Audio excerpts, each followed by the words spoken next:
Hi, this is Wayne with Sears PartsDirect. Today we're going to talk about troubleshooting a snowblower that won't blow, throw, or even toss your snow. Make sure your snowblower is on a level surface and remove the key from the ignition to keep it from starting while you're troubleshooting. The first thing we're going to do is check the chute for obstructions. You've probably already done that, but you'd be surprised how many times people forget. With the engine shut off, rotate the chute where you can look down inside. If the chute's clogged, clear it out using the chute cleanout tool or a broom handle. The next thing we'll check are the shear pins. Shear pins intentionally break to help save the auger and drive system from major damage if the auger hits something solid and not made of snow, like a rock.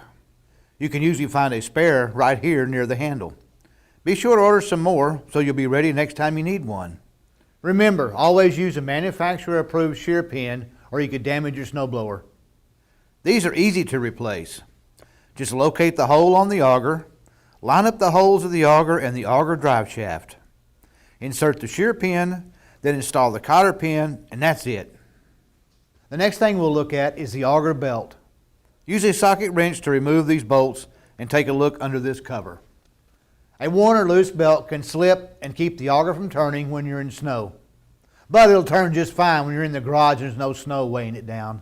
If the belt is worn or broken, replace it. Here's a video that will show you how to do that. The last thing we'll check is the auger engagement cable. The auger engagement cable connects the control lever to the auger drive system. Take a look and make sure it's not damaged or broken.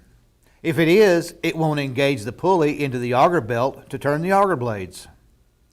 If your cable is broken, check out this video to learn how to replace it. If the cable is intact but loose, tighten the cable by loosening this bolt and adjust the bracket to eliminate excessive slack in the engagement cable.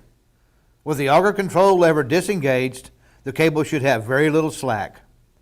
After adjusting the cable, test the snowblower to make sure that the auger engages and disengages properly.